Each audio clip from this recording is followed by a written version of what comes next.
కొన్ని సందర్భాల్లో క్రైములు జరిగినప్పుడు అక్యూజ్డ్ బాధితుడే అండ్ అలాగే ఎవరైతే బాధింపబడతారో వాళ్ళు బాధితులే.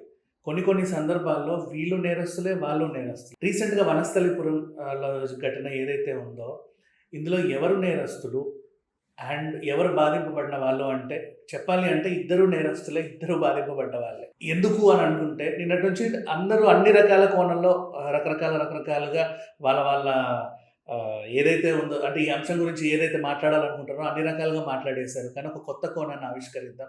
మనతో పాటు హైకోర్టు అడ్వకేట్ రవీంద్రనాథ్ గారు ఉన్నారు. సార్ నమస్తే సార్. అయ్యో నమస్తే అండి. ఇక్కడ విషయం ఏంటంటే ఒక కథ చెప్తా వినండి. దీంట్లో మీకు ఏమనిపిస్తుందో మీరు అది చెప్పండి. 3-4 రకాల క్రైమ్లు ఉన్నాయి సార్ ఈ కంప్లీట్ స్టోరీలో. చాలా మంది అయ్యో పాపం అలా ఇలా చేశారు, ఇలా చేశారని మాట్లాడుకున్నప్పుడు, ఈ తెలంగాణలో మన రైల్వే ఏదైతే ఉందో నాగ్పూర్ నుంచి వస్తాయి ఇటు కాజీపేట జంక్షన్ వరకు. ఇప్పుడు బల్లాషా అటువైపు ఎక్కడైనా చంద్రపూర్లో స్టాప్ ఉందనుకోండి, నెక్స్ట్ మంచిర్యాల, రామగుండం అట్లా స్పీడ్ ట్రైన్స్ అక్కడక్కడ స్టాప్ అని హైదరాబాద్కు ఎట్లా వెళ్ళిపోతాయి. అయితే వాళ్ళకి ఈ ఊర్లతో కనెక్షన్ ఏర్పడుతుంది ఎప్పటి నుంచో.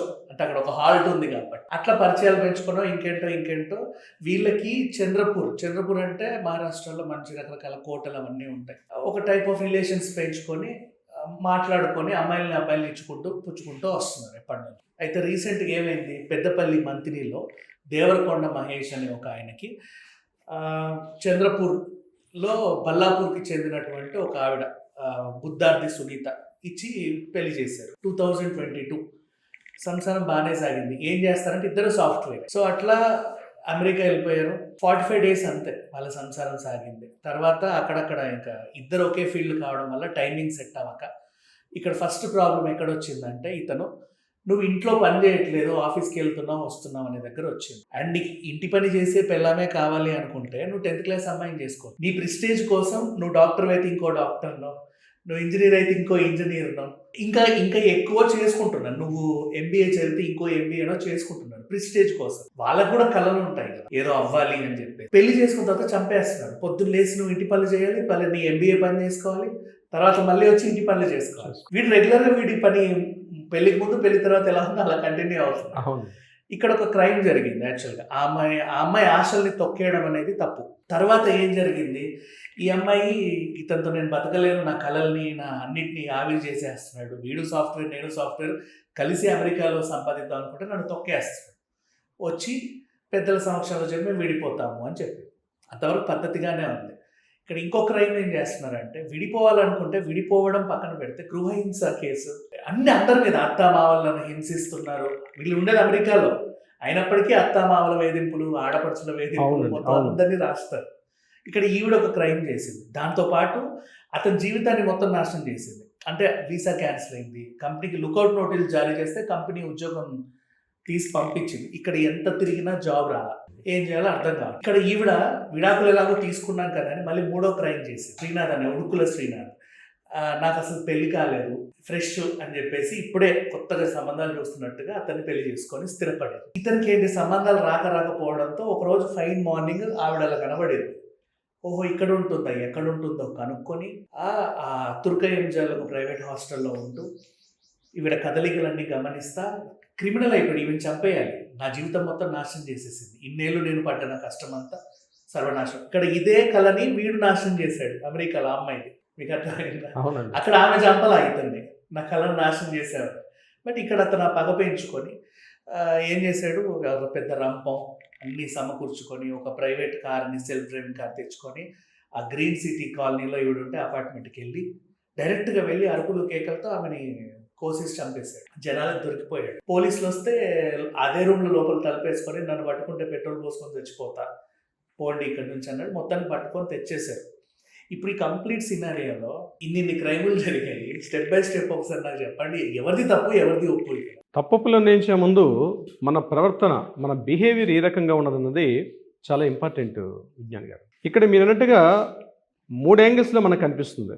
మ్యారేజ్ చేసుకున్నారు, మ్యారేజ్ చేసుకున్నాక యుఎస్ఏ వెళ్ళారు, కలిసి కాపురం చేశారు, కాపురం చేసుకునేటప్పుడు మనస్పర్ధలు ఏర్పడ్డాయి, మనస్పర్ధల వల్ల ఆ అమ్మాయి అక్కడ కూడా కేసు పెట్టింది, అక్కడ నుంచి ఇండియాకి వచ్చి ఇండియాలో కూడా కేసు పెట్టింది. కేసు పెట్టడాలు అన్నవి ఇటీవల కాలంలో సుప్రీంకోర్టు ఇచ్చిన జడ్జిమెంట్లో కూడా 95% పైన, ముఖ్యంగా ఈ భార్యాభర్తల 498 సంబంధించిన కేసులు ఏవైతే ఉంటాయో 95% కేసెస్ అన్నీ కూడా ఫేక్ కేసెసే అని చెప్పడం కూడా జరిగింది.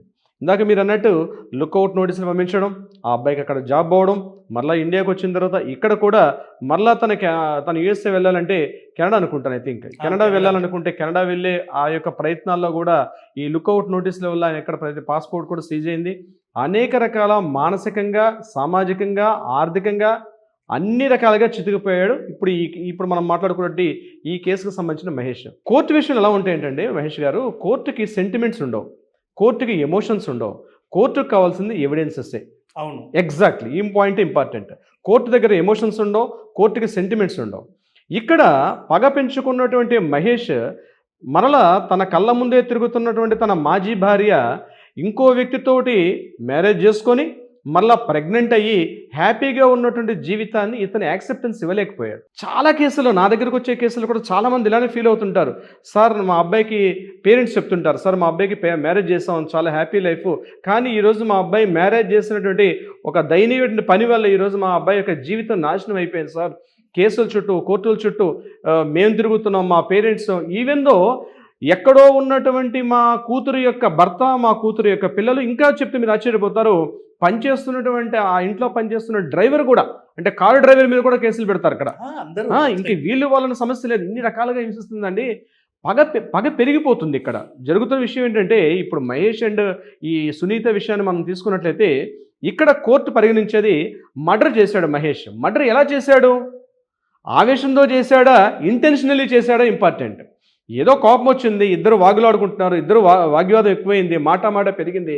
మాట పెరిగిన తర్వాత ఏదో అక్కడ ఉన్నటువంటి ఏదో కత్తో లేకపోతే ఏదో ఒక ఆయుధం తీసుకొచ్చి విసిరేసాడు అనుకోండి, ఆ క్షణికావేశంలో ఆపోజిట్ పర్సన్ చనిపోతే ఏదో ఆ టైంలో ఒక టెంపర్మెంట్ వచ్చింది, ఆ టెంపర్మెంట్లో చనిపోయాడు, క్షణికావేశంలో అయిపోతుంది. కానీ ఇక్కడ ఈ విషయం చూసినప్పుడు మహేష్ విషయంలో మాత్రం తను ఇంటెన్షనల్లీ మీరు చెప్పినట్టుగా తుర్కయ్య అంజల్లో ఒక రూమ్ల దగ్గరగా ఉండి ఆమె యొక్క ఎప్పుడు వస్తుంది, ఎప్పుడు పోతుంది, ఇంట్లో ఎవరెవరు ఉంటారు, మొత్తం ప్రీ ప్లాన్డ్గా చేసి వెళ్ళడం. తప్పనిసరిగా ఈ విషయంలో మాత్రం అతనికి యావజ్జీవ కారాగార శిక్ష పడే అవకాశం చాలా వరకు ఉంటుంది ఈ కేసుకు సంబంధించి. అయితే ఇక్కడ మానవీయ కోణంలో కాస్త మనం చూసినట్లయితే, కాస్త కోర్టులు చట్టాలు కాస్త పక్కన పెట్టి మానవీయ కోణంలో మనం చూసేటప్పుడు ఎలా అనిపిస్తుందంటే, ఇతని యొక్క జీవితాన్ని పూర్తిగా సర్వనాశనం చేసేసింది సునీత. ఈరోజు మొత్తం సర్వనాశనం అన్న పదం కరెక్ట్గా మనం మాట్లాడుకోవచ్చు. సర్వనాశనం అయిపోయింది ఈరోజు అబ్బాయి యొక్క జీవితాన్ని. అమ్మాయిలు చేస్తున్న పది, మా దగ్గరకు వచ్చి అమ్మాయిలు కూడా చెప్తారు, అంటే మా అడ్వకేట్స్ కూడా అట్లాగే ఉన్నారండి. ఏదైనా భార్యాభర్తల మధ్య కాస్త మనస్పర్ధలు వచ్చాయంటే దీనికి సొల్యూషన్ విడాకులు ఒకటే. మన కొన్ని వీడియోస్లో కూడా మాట్లాడడం జరిగింది. విడాకులు ఒకటే కాదు, మనకి ప్రత్యేకంగా మధ్యవర్తిత్వ చట్టం అని చెప్పి, మీడియేషన్ యాక్ట్ అని చెప్పి 2023లో ఒక యాక్ట్ కూడా వచ్చింది. సుప్రీంకోర్టు మనకు పార్లమెంట్లో కూడా ఆమోదించారు 2023 యాక్ట్ ప్రకారం. ఏదైనా గొడవ జరిగింది భార్యాభర్తల మధ్య, మీ కుల పెద్దలు, సంఘ పెద్దలు, ఊరి పెద్దలు, మత పెద్దలు కాదు కూర్చొని మాట్లాడాల్సిందే. ఎందుకంటే మత పెద్దలు మాట్లాడుకున్నారంటే ఇటు ఫాదర్ వైపు కానీ లేదా మదర్ అంటే అబ్బాయి వైపు ఉన్నటువంటి బంధువులు కానీ ఆ అమ్మాయి తరపు బంధువులు కానీ మాట్లాడుకుంటే వన్ సైడ్ మాట్లాడుకునే అవకాశం ఉంటుంది. సో క్లియర్గా మనకి మధ్యవర్తిత్వ చట్టం ఏం చెప్తోంది, ఎనీ పర్సన్ అంటే ఏంటి, ఒక సీనియర్ అడ్వకేట్, ఒక రిటైర్డ్ జడ్జ్, లేకపోతే బాగా కౌన్సిలింగ్లో అనుభవం ఉన్నటువంటి వ్యక్తి, వీరి ద్వారా మీరు కూర్చొని మాట్లాడుకోండి, సంప్రదింపులు చేసుకోండి, గొడవలు పెట్టుకోవద్దు. ఇప్పుడు ఎగ్జాంపుల్ నేను మీకు చెప్పకూడదు, సెలబ్రిటీ కుటుంబాల్లో కొన్ని పేర్లు తీసుకొస్తే మళ్ళీ వివాదం అయ్యే అవకాశం ఉంటుంది. సెలబ్రిటీ కుటుంబాల్లో గొడవలు జరుగుతున్నాయి, కానీ వాళ్ళు పోయి ఈ డీవీ కేసులు, గృహహింస చట్టాలను మరొకటి పెట్టుకోరు. ఈరోజు గడిచిన ఒక 2-3 సంవత్సరాలు చూసుకున్నట్లయితే చాలా సెలబ్రిటీ కుటుంబాల్లో వచ్చినటువంటి విడాకులన్నీ కూడా మధ్యవర్తిత్వం ద్వారా మాట్లాడుకుని సెటిల్మెంట్ అయినవే. అంతేగాని ఒకరి మీద ఒకరు కేసులు పెట్టుకొని కోర్టులకి అటు భర్తను తిప్పడం కానీ లేకపోతే ఈమె వైపు ఉన్న ఇట్లా జరిగే కేసులు చాలా తక్కువ. మధ్యవర్తిత్వ చట్టం ఒక చట్టం ఉంది, ఆ చట్టం చాలా మంది ప్రజల్లోకి వెళ్ళట్లేదు, దాని మీద పూర్తి అవగాహన కూడా లేదు, తెలియట్లేదు. అలాంటి చట్టం ఒకటి ఉందని చెప్పి 23లో మనకి యాక్ట్ వచ్చింది. కూర్చుని మాట్లాడుకుంటే దీనిలో ఇంకొక అడ్వాంటేజ్ ఏం తెలుసు విజ్ఞాన్ గారు, ఆ మాట్లాడుకున్నటువంటి బాండింగ్ ఏదైతే ఉంటుందో, ఫర్ ఎగ్జాంపుల్ భార్యాభర్తలు విడిపోతున్నారు, ఒక పేపర్ రాసుకుంటారు, ఒక ఎంఓయు, ఒక మ్యూచువల్ అండర్స్టాండింగ్ డాక్యుమెంట్ రాసుకొని ఆ డాక్యుమెంట్లో ఏవైతే పొందుపరిచిన విషయాలు ఉంటాయో, అంటే సరే ఇంత కాంపెన్సేషన్ పే చేస్తాం, డివోర్స్ అయ్యే అవకాశం ఉంటుంది. బట్ ఇక్కడ గృహహింస అన్నటువంటి కోణం ఏదైతే ఉండదు. ఇలా విడిపోయే సందర్భంలో ఆ డాక్యుమెంట్ ఏదైతే ఉందో దాన్ని కూడా రిజిస్ట్రేషన్ చేసుకునే ఛాన్స్ ఉంది. ఒకవేళ ఆ డాక్యుమెంట్లో రాసుకున్నటువంటి పాయింట్స్ని కానీ వైలేట్ చేస్తే దాని మీద కూడా స్పెసిఫిక్ రిలీఫ్ యాక్ట్ అని చెప్పి దాని మీద కూడా అమ్మాయి మళ్ళీ కోర్టుకు వెళ్ళి రిలీఫ్ పొందే అవకాశం, అమ్మాయి అయినా కావచ్చు, అబ్బాయి అయినా కావచ్చు. సో చట్టాలు మనకున్నాయి. చట్టాల మధ్య అవగాహన లేకపోవడం వల్ల క్షణికావేశం అని పదం వాడను కానీ ఒకరి మీద ఒకరు ఆగ్రహవేశాలు పెంచేసుకుంటున్నారు. నా జీవితాన్ని నాశనం చేశాను. సినిమాలో 2.5 గంటల పాటు మనం సినిమా చూసేటప్పుడు మారణాయుధాలు పట్టుకొని తిరుగుతూ ఉంటే ఆ క్షణం చూసిన 2 గంటల సేపు సినిమాలో అద్భుతంగా హీరో ఎలివేట్ అవుతాడు. కానీ నిజ జీవితంలో అవన్నీ జరుగుతాయంటే 100% జరగవు. కానీ ఇక్కడ ఈ విషయంలో మహేష్ అండ్ సునీత విషయంలో జరిగింది ఏంటంటే ఒక సినిమాటిక్లో జరిగింది. అంటే ఆ అమ్మాయి నా జీవితాన్ని నాశనం చేసేసింది కాబట్టి నేను తనని ఎలాగైనా జీవితాన్ని నాశనం చేస్తాను. అక్కడ కూడా చూడండి, తను మెల్లగా ఆ ఇంటికి ఒక అర్బన్ క్లాప్ ఏజెంట్ అని చెప్పి ఆ ఇంట్లో ప్రవేశించి ఆ ఇంట్లో తలుపు కొట్టి ఆ ఇంట్లో వాళ్ళ మదర్ లోపల ఆ దండం మీద ఉన్నటువంటి బట్టలు ఆరవేసుకుంటుంటే డైరెక్ట్గా ఆ బెడ్రూమ్లోకి వెళ్ళి ఆమె వర్క్ ఫ్రమ్ హోమ్ వర్క్ చేస్తుంటే సీరియస్లోకి వెళ్ళి గడి పెట్టేసుకుని లోపల కూర్చొని కాస్త మాట పెరిగింది. 2 సంచులు, ఒక సంచిలో మారణాయుధాలు, మరొక సంచిలో కాస్త పెట్రోల్ క్యాన్ పట్టుకు వెళ్ళాడు. ఈ మారణాయుధాన్ని తీసి లోపల ఏం జరిగిందని బహుశా వాళ్ళ దగ్గర తెలియాలి ఏం జరిగిందన్న విషయం. బహుశా కత్తితో పొడుచుంటాడు, ఎందుకంటే రక్తపు మడుగుల అమ్మాయి ఉంది కాబట్టి. రంపం తీసుకువెళ్ళాడు.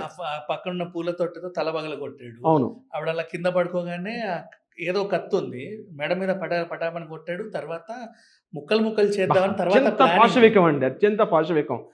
అంటే నరాన కూడా ఆమె మీద ఎంతటి కోపాన్ని పెంచుకున్నది ఉంది అక్కడ అర్థమవుతుంది. ఇక్కడ నేను సపోర్ట్ చేయడం ఉద్దేశం కాదు, మహిళా స్త్రీలు కూడా సోదరిమణులు కూడా అర్థం చేసుకోవాల్సిన విషయం ఒకటి ఉందంటే, మీరు మీ భర్తని పెళ్లి చేసుకున్నారంటే ఆయన మీకు ఏటీఎం బాక్స్ కాదు, ఆయన మీకు మీ కోరికలు తీర్చే ఒక పెద్ద దాన్ని ఏమంటారంటే ఒక రోబో యంత్రం కూడా కాదు. ఆయన కూడా ఒక మనిషే ఉంటాడు. మానవీయ కోణం ఆలోచించాల్సిన పరిస్థితి ఈరోజు అమ్మాయిలు ఉంది. చట్టాలు మాకు ఉన్నాయి కదా, మేము ఏవైనా సాధిస్తామంటే బహుశా ఇలాంటివి వచ్చే అవకాశం ఉంటుంది. ఏ పోలీసులైనా ఎంత కోర్టులైనా పోలీసులు ఇలాంటి ఆపే ప్రసక్తి చాలా కష్టం. ఇది మనుషుల్లో మార్పు రావాల్సిందే తప్పించి ఆ క్షణికావేశం అనే విషయాన్ని పక్కన పడేసి కోపాన్ని ఆగ్రహాన్ని పెంచుకొని ఎలాగైనా చంపేయాలి, ఇలాంటివి పెరుగుతూ ఉంటే సమాజం ఎట్టిపోతుంది విజ్ఞాన్ గారు. ఇలాంటివి జరగకూడదు. ఏ కోర్టులకైనా, ఏ సుప్రీంకోర్టు అయినా, హైకోర్టు అయినా, మాలాంటి అడ్వకేట్లు అయినా ఎంతవరకు మేము చేస్తాం, వచ్చిన విషయాన్ని కాస్త పరిశీలించి ఎటువైపు న్యాయం ఉంటే అటువైపు మనం ఉండే అవకాశం ఉంటుంది. కానీ ఇక్కడ జరుగుతున్న కోణాలు నాట్ ఓన్లీ ఇదే కాదు, రీసెంట్గా మనకి బోడుప్పలో జరిగిన సంఘటన తీసుకుని అట్లాడితే ఆయన భార్యని పూర్తిగా ముక్కలుగా నరేసి కుక్కర్లో పెట్టి ఉడికించేశాడు ఒక ఆయన. మీర్పేటలో జరిగిన సంఘటన. ఇంకొక సంఘటనలో కూడా అలాగే, అంటే ప్రతి వారానికి ఒక న్యూస్, ఇట్లాంటి న్యూస్ కనిపిస్తూ ఉన్నాయి, వినిపిస్తూ ఉన్నాయి మనకి. కాబట్టి ఇట్లాంటి జరిగే సమాజం చాలా ప్రమాదకర స్థితిలో ఉంది. చట్టాల మీద ఎప్పటికప్పుడు అవగాహన తెలియపరచాల్సిన అవసరం కూడా ఉంది. ఇది సంస్థలది సామాజిక బాధ్యత. ప్రభుత్వం మీదే నెట్టివేసి ఇది ప్రభుత్వం ఏదో వచ్చి చేయాలని ఉద్దేశం కాకుండా ఇది కొంతవరకు ప్రజల్లో కూడా మార్పు రావకపోతే రాబోయే రోజుల్లో ఈ సమాజం పోయి జనారణ్యం పోయి ఆటవిక సమాజంలోకి మారే అవకాశం కూడా ఉంటుంది విజ్ఞాన్ గారు. అయితే ఇక్కడ విషయం ఏంటంటే గృహహింస చట్టాన్ని వీళ్ళు సరిగ్గా వినియోగించట్లేదు లేడీస్, అర్థమైంది. చాలా కేసెస్ మనం చూస్తూనే ఉన్నాం. విడిపోవాలంటే విడిపోవచ్చు, వాడి జీవితం మొత్తం సర్వనాశనం చేసి అది చాలా ప్రమాదం అండి అది. అయితే ఇక్కడ ఇంకొకటి ఏంటంటే వీళ్ళకైనా నీకు ఇంటి పని వంట పని చేసే మనిషే కావాలి అనుకుంటే 10th క్లాస్ అమ్మాయిని చేసుకోవచ్చు. అలా నేను ఆ మాట నేను విభేదిస్తాను. 10th క్లాస్ అమ్మాయి అయితే మాత్రం ఆమె ఇంటి పని వంట పని చేస్తుంది కదా, చదువుకోని అమ్మాయినే చేసుకో అంటే వాళ్ళు ఏంటి, ఇంకా నాకు వేరేది ఏం లేదు. 10th క్లాస్ అమ్మాయిని ఎందుకన్నాను అంటే ఇంకా చాలు చదివేశాము అని ఆపేస్తారు. నెక్స్ట్ ఇంటి పని వంట పని చూసుకోవాలని ముందే ఫిక్స్ అయిపోయి ఉంటారు వాళ్ళు. అవునండి. సో అట్లాంటి వాళ్ళు అన్నారు. ఈ పై చదువులు చదివే వాళ్ళకి ఒక ఆశలు ఉంటాయి, నేను ఇంకేదో చేయాలి ఏదో అవ్వాలని, డాక్టర్ అవ్వాలనో. ఇప్పుడు 10th వరకే నీ చదువు, ఇంటర్ నుంచి నువ్వు ఒక కోణం వెతుక్కుంటావు, ఇంజనీరా, డాక్టరా, లేకపోతే ఇంకేదన్నా అని. అక్కడ కట్ అవుతుంది వీళ్ళది. నీ స్టేటస్కి తగ్గట్టు ఇంజనీర్ అమ్మాయే కావాలి, నీ స్టేటస్ తగ్గట్టు డాక్టరే కావాలి. కానీ ఆ ఇంటికి వచ్చి నీకు పనులన్నీ చేయాలి, హూడిగని చేయాలి. ఎలా చేస్తారు? వాళ్ళకు కూడా కళలు ఉంటాయి. అందుకనే దీనికి సొల్యూషన్ మనకి చట్టాలు మళ్ళీ చెప్పడం జరిగింది సార్. ప్రీ మ్యారిటల్ కౌన్సిలింగ్ అని యూరోపియన్ కంట్రీస్లో చాలా వరకు ఉంటుంది. ఇది చట్టబద్ధత చేశారు. Before going to the marriage భార్యాభర్తలు ఇద్దరు కూడా కౌన్సిలర్ దగ్గరికి వెళ్ళి ఆ కౌన్సిలింగ్ సెంటర్లో ఇద్దరు మాట్లాడుకొని అక్కడ ఒక ఒప్పంద పత్రాన్ని రాసుకోవడం అనేది అక్కడ యూరోపియన్ కంట్రీస్లో చట్టబద్ధత చేశారు. చాలా పెద్ద నేరం ఇది మాకు. అవునండి. పిచ్చోళ్ళమా కౌన్సిలింగ్ దగ్గర మేము ఎందుకు వెళ్ళాలి? మీకు మాకు పిచ్చున్నట్టుగా అనిపిస్తుందా? పెళ్ళంటే పిచ్చా? అదే ఇక్కడ సమస్య. కౌన్సిలర్ దగ్గరికి ఎందుకు వెళ్ళాలి అంటే ఒకటే క్వశ్చన్ అండి. ఇక్కడ ఎలా ఉంటుంది కౌన్సిలింగ్లో అంటే ఇద్దరు ఉద్యోగాలు చేసుకునే వాళ్ళకి ఎవరి ఈగోయిస్ట్ ఆ భావవేశాలు ఎవరు వాళ్ళకు ఉంటాయి. ఇప్పుడు 2 ప్లస్లకు రావడం కష్టం, 2 మైనస్లకు రావడం కష్టం. ప్లస్ మైనస్ అన్నదే మనం ట్యూబ్లో పెడితే కరెంట్ పాస్ అవుతుంది. అంటే ఎవరో ఒకరు తగ్గాలి, ఎవరో ఒకరు హెచ్చుతూ ఉంటుంది. సంఘటనలను బట్టి, పరిస్థితులను బట్టి ఎవరు హెచ్చుతగ్గులు అనేది స్థాయిలను బట్టి మారిపోతుంటాయి. భార్యాభర్త అనేవారు ఎప్పుడు కూడా భర్త ఆధిపత్యాన్ని చెలాయించడం, భార్య ఎప్పుడు కూడా వినమ్రంగా ఇంట్లో కూర్చుని పనులు చేసుకోవడం అలాంటి వాతావరణం కాకుండా ఇద్దరి మధ్య ఒక సామరస్య ధోరణి అనేది చాలా అవి లోపించే ఇన్ని రకాలైన దారుణాలు కూడా ఉడిగడుతున్నారు. నేనేమంటానంటే బిఫోర్ గోయింగ్ టు ఒకసారి మ్యూచువల్గా ఇద్దరు కూడా ప్రీమేటల్ కౌన్సిలింగ్కి రావాల్సిన అవసరం కూడా ఉంది. తొందరలోనే ఇది అమల్లోకి వచ్చే చట్టం కూడా అమల్లోకి వచ్చే అవకాశం కూడా ఉంది. దీన్ని మన రాష్ట్ర ప్రభుత్వం కూడా రీసెంట్గా మన శిశు సంక్షేమ శాఖ మంత్రి సీతక్ గారు కూడా ప్రతి జిల్లాకు కూడా ఒక ప్రతి జిల్లాలో కూడా ఒక శాఖను ఏర్పాటు చేసి అయ్యా ఇది చట్టబద్ధత లేకపోయినప్పుడు కూడా పెరుగుతున్న కేసులు చాలా బాగా పెరిగాయి కాబట్టి ఒక్కసారి సెంటర్లోకి వెళ్ళి మాట్లాడరండి. ఇప్పుడు ఇష్యూ అయిన తర్వాత ఇప్పుడు మీరు అన్నారు గృహహింస అన్నారు. గృహహింస పెట్టే ముందు ఇంతకుముందు పోలీసులు అమ్మాయి వీళ్ళు డైరెక్ట్గా అబ్బాయి నన్ను ఇలా రకంగా హింసిస్తున్నాడంటే వెంటనే ఎఫ్ఐఆర్ నమోదు చేసేవారు. వెంటనే ఎఫ్ఐఆర్ నమోదు చేసి అబ్బాయిని తీసుకెళ్ళి అరెస్ట్ చేసేవారు. ఆ అబ్బాయితో పాటు ఎవరైతే ఎఫ్ఐఆర్లో నెంబర్స్ వాళ్ళందరినీ అరెస్ట్ చేసి తీసుకెళ్ళి పెట్టారు. నా దగ్గర ఒక కేసు చెప్తాను. ఒక అబ్బాయి ఇక్కడ సనత్ నగర్లో ఉంటాడు. ఆ అబ్బాయి బెంగళూరు జాబ్ చేస్తున్నాడు. మ్యారేజ్ అయిన 48 అవర్సే ఆ అబ్బాయికి లీవ్ లేదని చెప్పి మ్యారేజ్ చేసుకున్నాడు. మళ్ళీ నేను వస్తాను లీవ్ తీసుకొస్తాను అని చెప్పి వెళ్తే ఈ అమ్మాయి 48 అవర్స్ కూడా అవ్వలేదు. అబ్బాయి మీద కంప్లైంట్ పెట్టింది. ఆ అమ్మాయి పెడితే అమ్మాయి ఏం చేసింది, ఇమీడియట్గా పోలీసులు అరెస్ట్ చేసుకుని తీసుకొచ్చేసారు. ఇమీడియట్గా 48 అవర్స్లో వెళ్ళడం అరెస్ట్ చేసి తీసుకురావడం కూడా జరిగింది. అందుకే సుప్రీంకోర్టు స్పష్టంగా చెప్తోంది అరెస్టులు వేయొద్దు, ఎఫ్ఐఆర్ చేయొద్దు, వాళ్ళకి కౌన్సిలింగ్ ఇవ్వండి. కౌన్సిలింగ్ వచ్చే ఎన్ని కౌన్సిలింగ్ సక్సెస్ అవుతాయని తెలియదు కానీ బట్ ఏదేమైనప్పటికి కూడా నిన్న జరిగినటువంటి మహేష్ సునీత విషయంలో మాత్రం ఇద్దరిది తప్పు ఉంది. ఈరోజు అతను ఫిజికల్గా చేశాడు కాబట్టి మహేష్ కనిపిస్తున్నాడు కానీ సునీత అంతకంటే ఎక్కువగా తప్పు చేస్తుందని అయితే బీయింగ్ అనే ఒక నేను అడ్వకేట్గా కాకుండా ఒక సామాన్యుడిగా నేను చెప్పేది ఏంటంటే ఈ అమ్మాయి కూడా చేసింది చాలా చారిత్రక తప్పిదం. ఈ అమ్మాయిని కూడా సపోర్ట్ చేయడం కరెక్ట్ కాదు. అంటే తను చేసిన తప్పుకు భారీ మూల్యం చెల్లించుకుంది. ఈరోజు తన ప్రాణాన్ని ఈరోజు ఆవిడ ముందు పెట్టాలి. అదే పెద్దలతోటో మాలాంటి అడ్వకేట్ దగ్గర గురించి మాట్లాడుంటే సమస్య బహుశా ఇంతవరకు వచ్చి ఉండేది కాదేమో. చాలా మందికి కూడా ఇప్పుడు మనం మాట్లాడుతున్నాం కూడా కానీ ఈ మధ్యవర్తిత్వం అనేది తెలియట్లా.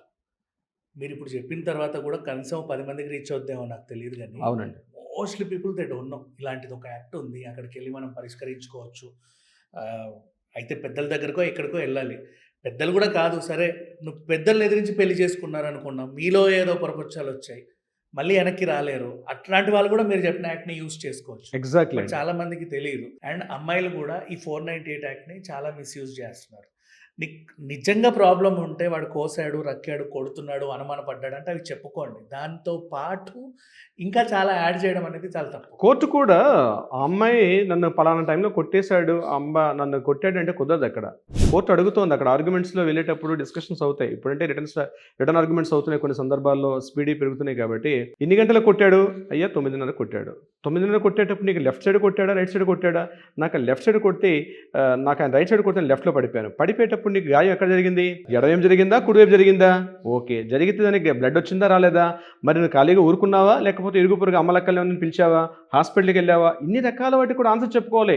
ప్రతి ఒక్క నా దగ్గరకు వచ్చే క్లయింట్స్ నేను చెప్తాను, అమ్మా ఏదో ఫేక్గా మనం రాసేసాం డాక్యుమెంట్, రేపు మనకు ఆర్గ్యుమెంట్స్ వచ్చేటప్పుడు ప్రతి దానికి ఆన్సర్ చెప్పాల్సిన పరిస్థితి వస్తుంది. ఒకవేళ వాటికి ఆన్సర్ చెప్పుకోకపోతే నేను ఒకటంటే చట్టాల్లో చిన్న మార్పులు జరగాలి.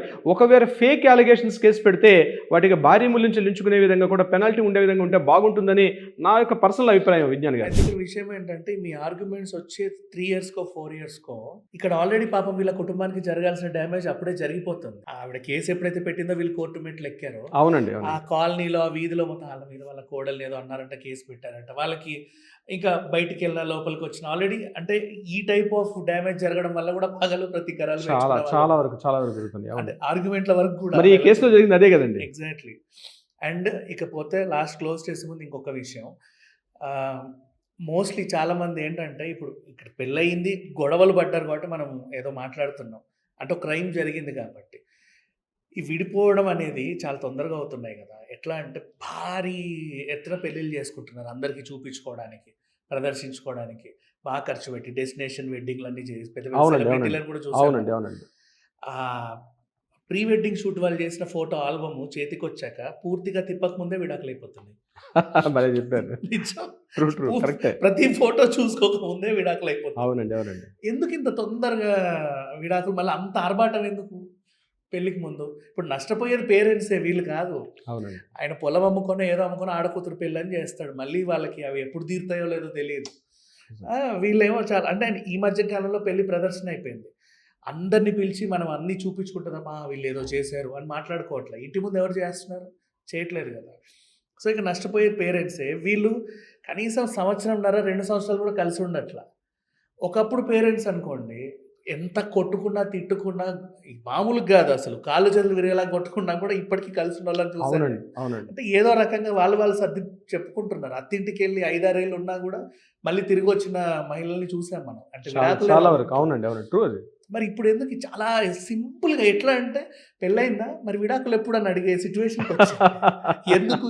ఈ సిట్యుయేషన్ ఎందుకొచ్చింది? దీన్ని ఎలా చూడాలి? అంటే 80s తర్వాత 1980 తర్వాత మహిళలకు కూడా చదువుకునే హక్కు కల్పించారు. మహిళలకు కూడా సామాజికంగా జెండర్ ఈక్వాలిటీ అనే విషయంకి తీసుకొచ్చారు. జెండర్ ఈక్వాలిటీ అని ఎప్పుడైతే వచ్చిందో నిజంగా రావాలి. జెండర్ ఈక్వాలిటీ రాకపోతే ఎట్లా ఉంటుంది? ఖచ్చితంగా ఆ సమానత్వం రావాలి.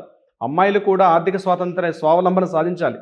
ఆర్థిక స్వావలంబన సాగించినప్పుడు సొసైటీ కూడా బాగుంటుంది. ఇల్లు బాగుంటే వీధి బాగుంటుంది, వీధి బాగుంటుంది వాడ బాగుంటుంది, వాడ బాగుంటే ఊరు బాగుంటుంది, ఊరు బాగుంటే సమాజం మొత్తం కూడా బాగుంటుంది.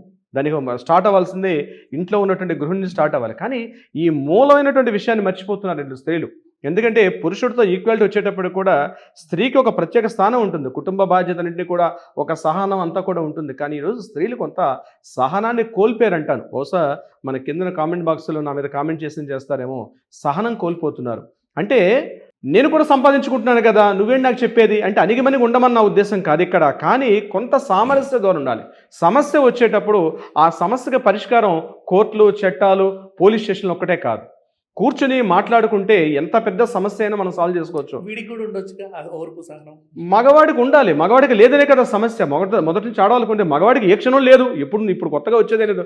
మొదటి నుంచే మగవాడికి ఉండదు. అది జాతి లక్షణం. అంటే ఏదో సినిమాలో చెప్తాడు, కోతి అంటే నువ్వు కోతినే, నేను కోతి అన్నట్టుగా అది జాతి లక్షణం. మనం ఏం మార్చలేము. కానీ అమ్మాయి కొద్దిగా సహనంగా ఉండి మాలాంటి అడ్వకేట్లను లేకపోతే ఇంటి పెద్దల్లో, ఊరి పెద్దల్లో మాట్లాడి మహిళలు కొంత సామరస్య ధోరణితోటి కుటుంబాన్ని నిలబెట్టుకోవాలని ధోరణ పెట్టుకునేటప్పుడు మగవాడిని ఏదో రకంగా అక్కడ ఉంచి పెడతాం. జెండర్ ఈక్వాలిటీ అంటారు. జెండర్ ఈక్వాలిటీ కోర్టుల్లో ఎక్కడ ఉంటుందండి? ఇప్పుడు మనం మాట్లాడుకున్న కేసుల్లో అబ్బాయి నష్టపోతున్న సందర్భాల్లో అమ్మాయిల మీదకి పెట్టడానికి కేసులు అడుగుతారు. సార్ నేను రకాలుగా బాధలు పడతానని చెప్పి మొత్తం పేపర్స్ తీసుకొచ్చి మా ముందు పెడతారు. సార్ ఈ రకంగా ఇబ్బంది పడుతున్నాను, అమ్మాయి మీద నేను కేసు పెట్టినా సార్ అంటే.